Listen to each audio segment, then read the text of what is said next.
April 29th, 1945, 2:30 a.m. What does it mean when a leader orders a city to die instead of surrender? And the men left to obey are surrounded by fire, hunger, and hopelessness in the last hours of a lost war. The order was simple and terrifying: defend to the last man. It sounded like a line from a movie, but it was given to real soldiers standing inside a city that no longer looked like a city. Berlin had become a maze of shattered buildings, burning streets, and underground tunnels filled with wounded civilians and exhausted fighters. The sky was never dark anymore, because fires painted it red every night. Artillery shook the ground so constantly that silence felt unnatural. At the center of this collapsing world stood a man few outside Germany had ever heard of: Wilhelm Monk, an SS general trusted by Adolf Hitler in his final days, while entire armies had vanished and commanders had fled or surrendered.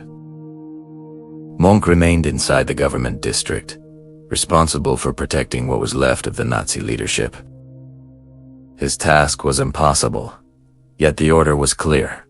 There would be no retreat, no negotiation, and no mercy. Soviet forces were already inside the city. Tanks rolled through ruined streets like steel beasts, and soldiers fought room by room, staircase by staircase. Civilians hid in basements with no food and no water, listening to explosions as if the world itself were breaking apart. Children cried until their voices failed. Old men prayed for the fighting to pass them by. Every hour felt like a year. Inside the underground bunker, Hitler still believed in loyalty and sacrifice. He spoke of honor while the city above him burned. Maps on the wall showed divisions that no longer existed. Radio messages described victories that were only words. The war was over in reality, but not in his mind. Monk received his orders in this moment of madness. He was to command the last defensive ring around the Reich Chancellery and the Vorbunker. His soldiers were not fresh troops. They were teenagers, wounded veterans, and men who had already seen too much death. Ammunition was running out. Food was almost gone. Medical supplies were a memory, yet the command remained: hold the line no matter the cost. This was not a battle for victory. It was a battle for time. Every street held for one more hour meant one more hour of suffering for those trapped inside Berlin. Every building defended meant more bodies on both sides, and still, the fighting continued, driven by fear, propaganda, and orders that refused to accept defeat. The shocking truth is not that Berlin fell. The shocking truth is that it was told not to fall at all. A city of millions was asked to sacrifice itself for an idea that had already collapsed. And standing between that order and the reality of destruction was one man, Wilhelm Monk, commanding a doomed defense in the final heartbeat of the Second World War in Europe. To understand why these last days mattered, one must understand what Berlin represented in 1945. It was not only a capital city, it was the symbolic heart of the Nazi state. The place from which war had been declared and where power had been concentrated for 12 years. By April 1945, that symbol had turned into a graveyard of concrete and smoke. The Battle of Berlin was the final major offensive in Europe. Soviet armies pushed from the east with overwhelming numbers, determined to end the war and capture the city that had begun it. Millions of soldiers moved across ruined landscapes, and Berlin became the final stage of a conflict that had already taken tens of millions of lives. Adolf Hitler refused to leave. While many leaders escaped or surrendered, he remained underground in the Vorbunker, surrounded by a small circle of officers and aides. His worldview allowed no retreat. For him, surrender meant betrayal, and survival meant obedience until death. Orders were issued that ignored military reality and demanded absolute resistance from what remained of Germany's forces.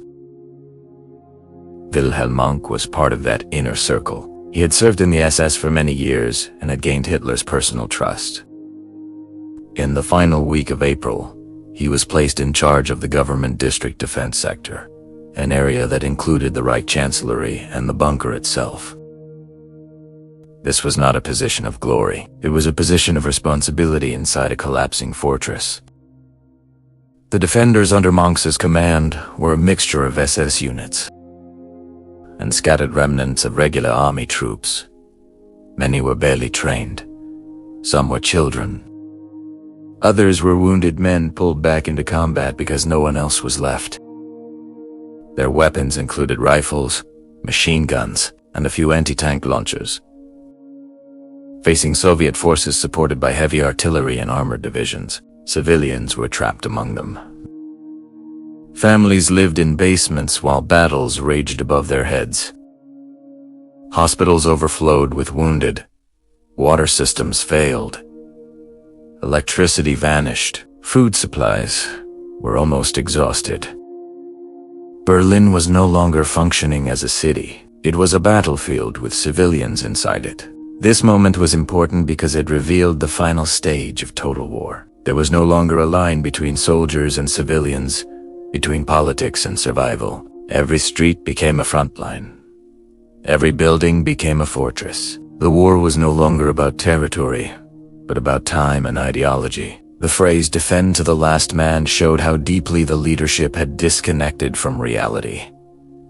The order did not promise victory. It only promised destruction, and yet it was obeyed by many who felt they had no other choice. History remembers the fall of Berlin as the end of Nazi Germany, but within that ending were thousands of smaller stories of fear, duty, confusion, and human endurance. Wilhelm Monk's role stands at the center of this final defense, not as a hero, and not as a symbol of victory, but as a figure trapped between command and collapse. These final days would decide not only the fate of a city, but the shape of post-war Europe. The destruction of Berlin marked the physical end of the Third Reich and opened the path to occupation, division, and reconstruction. What happened in those hours was not just military history. It was the closing chapter of a world that had chosen war and was now facing its consequences. And from this background of ruins, orders, and desperation,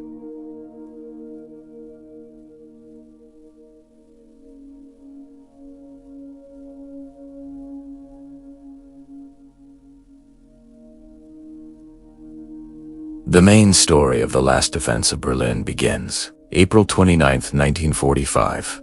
Las 6 de la mañana, Berlin. As the gray morning light filtered through broken windows and drifting smoke, Wilhelm Monk stood inside a half-destroyed government building and listened to the sound of artillery growing closer. Every explosion felt nearer than the last. The map on the table in front of him was no longer useful. Streets marked as defensive lines were already lost. Units listed on paper no longer existed. Messengers arrived breathless, reporting that Soviet tanks had crossed another intersection and infantry was moving through subway tunnels. Monk's orders were unchanged: defend the government district at all costs, protect the bunker, and prevent the enemy from reaching the heart of Berlin. His command included a few thousand men at most, made up of SS guards, wounded veterans, and teenage fighters from the Hitler Youth. Many carried old rifles, some had only pistols and grenades. Anti-tank weapons were rare, and ammunition was carefully counted before every engagement. The fighting began street by street. Soviet artillery opened paths through entire buildings. Walls collapsed into clouds of dust, and defenders moved through holes blasted by shells rather than through doors. Snipers hid in upper floors, firing until their positions were revealed and destroyed. Flames rose from fuel depots and burning vehicles, turning blocks of the city into furnaces. In one sector near the Reich Chancellery, a group of teenage soldiers waited behind sandbags with Panzerfaust anti-tank launchers. When the first Soviet tank appeared through the smoke, they fired together. One rocket struck the side armor and stopped the vehicle. The boys cheered for a moment, then ran as infantry fire answered back. Two did not make it across the street. Their bodies remained where they fell, because no one could reach them. Civilians moved silently through basements and tunnels. Some carried white claws, hoping it might protect them. Others dragged wounded relatives on wooden doors used as stretchers. The sounds of battle echoed underground like thunder. A hospital set up in a subway station overflowed with injured soldiers and civilians alike. Doctors worked without proper light, using knives boiled in dirty water and bandages made from torn clothing. Inside the bunker, Hitler held meetings that felt disconnected from the reality above. He spoke of counterattacks and reinforcements that would never arrive. Monk was called down several times to report on the situation. Each time, he explained that the Soviets were closer, that the lines were shrinking, that the men were exhausted. Each time, the answer was the same.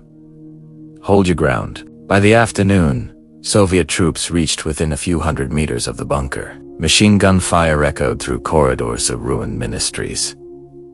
Smoke filled the air so thickly that soldiers tied cloth around their faces. Communication lines were cut, forcing runners to carry messages under fire. A small German unit attempted a counterattack near a bridge leading toward the Spree River. They advanced through rubble with grenades and rifles, surprising the Soviet patrol and pushing them back briefly. For a short moment, the defenders believed they had created space. Then tanks arrived. Shells tore through the bridge supports, and the structure collapsed into the river with men still on it. Survivors swam or clung to debris while bullets struck the water around them. Losses mounted on both sides. Buildings that had once been symbols of power were reduced to empty shells. The Reichstag burned, its stone walls scarred by explosions. Flags changed and changed again as positions were taken and retaken. Monk realized that the defense was no longer about holding territory. It was about delaying the inevitable. His men were dying in positions that would be lost hours later. Supplies were almost gone. Water was rationed to mouthfuls. Food was whatever could be found in abandoned kitchens or cellars. At night, the sky glowed red. Fires reflected off low clouds, making the darkness look like sunset that never ended. Soldiers slept in corners 4 minutes at a time, waking to more fighting. Some cried quietly when they thought no one could hear them. Others stared into nothing, their faces empty of expression. On April 30th, news spread through the bunker that Adolf Hitler was dead. The meaning of this traveled slowly and unevenly. Some officers refused to believe it. Others understood at once that the war, at least in Berlin, was finished. Monk gathered what remained of his command staff and discussed options. The order to defend to the last man still existed, but the center of that order was gone. Soviet troops closed in from all sides. The government district was now a pocket of resistance surrounded by enemy forces. Radio messages from outside the city spoke of surrender in other regions. Germany itself was collapsing. That night, Monk gave instructions for small groups to prepare to break out toward the west. The idea was not victory, but survival. Some units attempted to escape through parks and destroyed neighborhoods. Many were captured. Some were killed. A few reached areas controlled by Western Allied forces days later. Inside the bunker, wounded men were left behind. There was no way to move them. Doctors stayed with their patients. Civilians hiding underground were told that fighting would soon end, but no one knew what would follow. BMADO's organized resistance in central Berlin stopped. White flags appeared on ruins. Weapons were laid down in streets filled with debris. Soviet soldiers moved carefully through the last strongpoints, checking cellars and tunnels. The main story of Berlin's last defense was not one of victory. It was a story of collapse under orders that could not be fulfilled, of technology and weapons used until nothing remained, and of people caught between duty and survival. The guns fell silent, not because the mission succeeded, but because there was no longer anyone left to continue it. May 2nd, 1945. Berlin. The final silence arrived without warning. After days of endless explosions and gunfire, the sudden absence of sound felt unnatural, like the city itself was holding its breath. Smoke still drifted through shattered streets, and fires burned unattended in buildings that no longer had owners. Soviet soldiers advanced cautiously through the government districts, stepping over broken weapons and abandoned positions. In basements and tunnels, exhausted defenders waited, unsure whether the war had ended or merely paused. Inside the last command area, Wilhelm Monk faced what he had known for hours, that there was nothing left to defend. Ammunition boxes were empty. Medical rooms were crowded with wounded men who could not stand. Communication lines were gone. The order to fight to the last man still existed on paper, but paper could no longer command reality. The enemy surrounded every direction, and the city center was reduced to rubble and smoke. Monk ordered the remaining soldiers to stop firing. White claws were raised from shattered windows and broken doorways. One by one, men came out of their hiding places, hands lifted, eyes hollow from sleepless nights. Some dropped their rifles carefully, as if afraid of making noise. Others simply sat on the ground, too weak to move. The battle that had been demanded until death ended in surrender and silence. For civilians, the end did not feel like victory. Families climbed out of cellars into streets that no longer looked familiar. Homes were gone. Shops were piles of stone. Water pipes were broken, and the smell of smoke mixed with the smell of decay. Mothers searched for children. Old men searched for neighbors. Some people cried openly. Others stared without expression, unable to understand that the fighting had finally stopped. The technology that had once promised power now stood useless. Burned tanks blocked roads like metal graves. Artillery guns were silent, their barrels still pointed at empty streets. Rifles lay scattered among bricks and glass. The weapons of modern war had not saved the city. They had only made its destruction faster and more complete. Soviet soldiers moved through the ruins, securing buildings and taking prisoners. Many defenders were marched away in long lines, walking past the places where they had fought only hours earlier. Their faces showed no pride, only exhaustion. Some whispered prayers. Others thought of families they might never see again. The idea of honor meant little now. Survival was the only remaining thought. Inside the underground bunker, the final chapter of Nazi leadership closed without ceremony. Files were burned. Radios were turned off. Rooms that had once been filled with commands and speeches became empty spaces echoing with footsteps. The myth of endless resistance disappeared with the collapse of its last walls. The city above ground had already answered the question that ideology could not. How long can people be ordered to die for something that no longer exists? The climax of this story was not a single explosion or a dramatic charge. It was the moment when fighting stopped and reality entered the ruins. A command to defend to the last man had produced only broken streets and broken lives. No new borders were drawn that morning. No speeches were made. There was only the sight of a city standing after being told not to fall, and realizing that standing had come at the cost of everything. The resolution did not belong to one army or one leader. It belonged to Berlin itself. The city that had been turned into a battlefield now became a warning. Its destruction showed what happens when loyalty replaces reason and orders replace humanity. The final defense proved that technology and discipline cannot protect a society from the consequences of its own decisions. For the survivors, the war did not end on that day. It continued in memories, in missing family members, in empty houses, and in years of rebuilding. Prisoners would spend long periods far from home. Civilians would learn to live among ruins. Children would grow up knowing only stories of what the city once looked like. The cost of the last stand was not measured in hours of battle, but in decades of recovery. History did not remember this climax as heroic. It remembered it as the unavoidable end of a system that refused to stop. The lesson was simple and painful. When leaders cling to impossible orders, ordinary people pay the price. The defense of Berlin did not protect the future. It delayed the end while increasing the suffering. From this silence, Europe moved into a new chapter. Borders changed.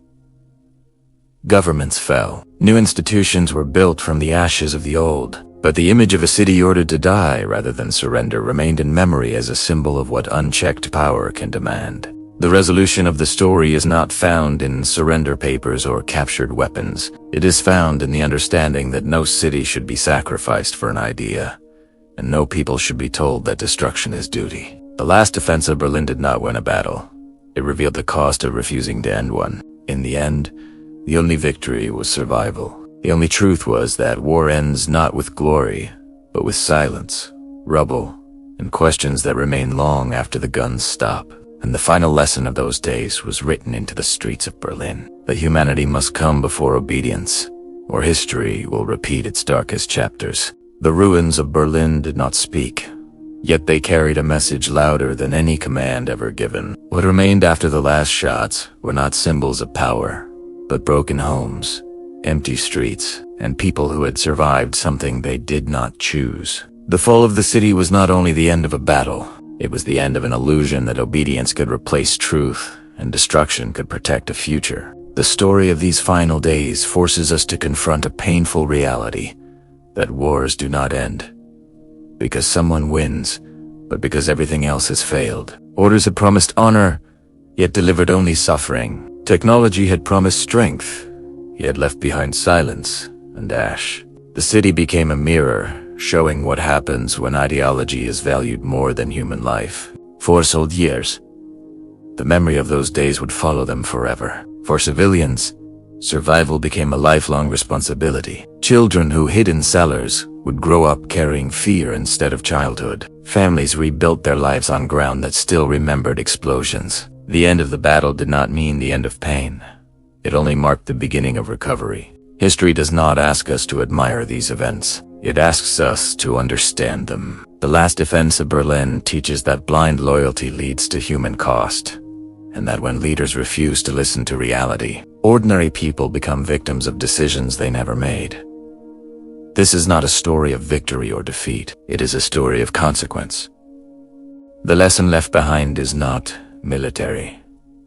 It is moral. A city ordered to die reminds the world that no idea is worth the lives of its own people. True strength is not found in endless resistance, but in choosing life when destruction is the only alternative offered. The ruins became a warning written in stone, urging future generations to question commands that demand sacrifice without reason. Today, Berlin stands rebuilt, alive and full of voices. But beneath its streets lies a memory of silence. That memory is not meant to create hatred or pride. It is meant to create responsibility. Responsibility to remember, to question, and to protect humanity when power forgets it. The end of this story is not in surrender or capture.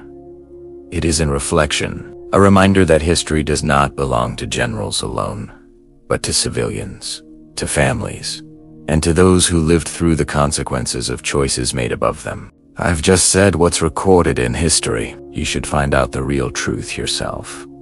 We have written the sources from which we got this story in the description of this video, and we have always been and will be supporters of the oppressed, regardless of their color, race, or country. This world and its creator are also with the oppressed. If you want more true World War II stories that reveal forgotten lessons of history, like this video, share your thoughts in the comments, and subscribe to our channel. Your support helps keep these stories alive for future generations. See you in the next WW2 story.